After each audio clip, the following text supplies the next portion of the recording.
Welcome back to Powerhouse. Well, we just learned the importance of maintaining your furnace in general. We're going to get a little more specific and talk about a key element that seems very simple, but it's highly important to your system, and that's your furnace filter. Our expert today is Gary Schlotterbeck with Affordable Heating and Cooling.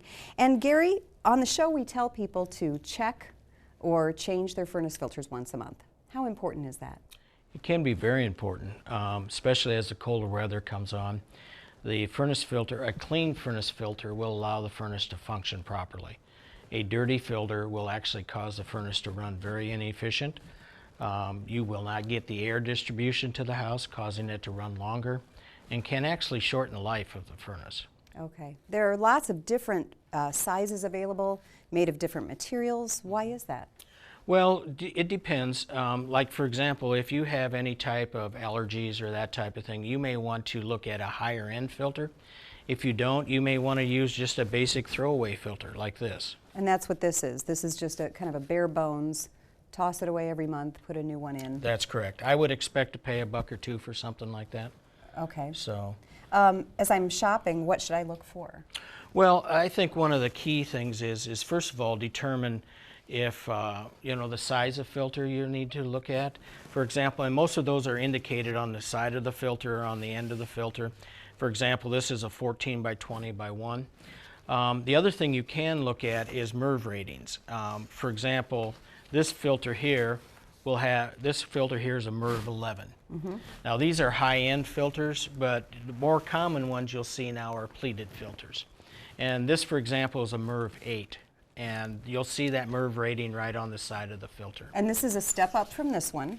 Correct. Obviously. Mm-hmm. Let's say that I'm a homeowner, I've been using a filter like this, but I just got a cat. And so I want to make sure that I'm getting the air filtered as best I can. Mm-hmm. So I'm going to move up to this MERV 8. Okay. Can I just get the appropriate size and stick it in?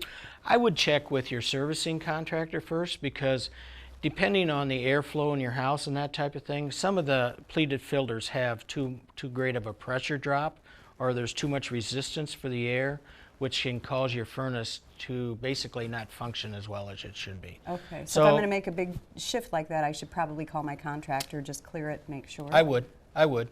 And then once you do that, obviously, I mean, he'll recommend a MERV 6, 7, or 8 type of filter.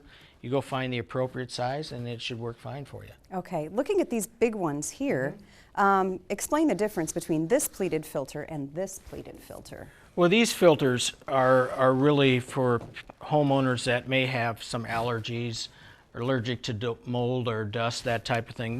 This one's a MERV 11, this one's a MERV 16. So the higher the MERV rating, the more filtering it does. Exactly. For example, with this one here, as you can see, the filter surface, the pleats are a lot closer. Mm-hmm. This would equate to about 30 square feet of filtering surface. Wow, that's a high-end filter. It is. Now, would I also change that every month, just like I would the little cheapy disposable one? No, these filters here will go anywhere from 6 months to a year. Okay. And what's the cost differential from this one to this one? Well, this one here, like I said, would be probably a couple dollar filter. This one here will run you as much as $40 or $50. Wow, it's an investment, but it's going to last longer as well, right? That's correct. As a homeowner, what can I do to make sure that I'm doing my job with the filter and making sure that it's operating efficiently? The thing I would do is take your filter out once a month, make sure that it's clean. If you can see daylight through it or that type of thing. The other thing and then when you do put it in, make sure that the arrow is pointing towards the furnace.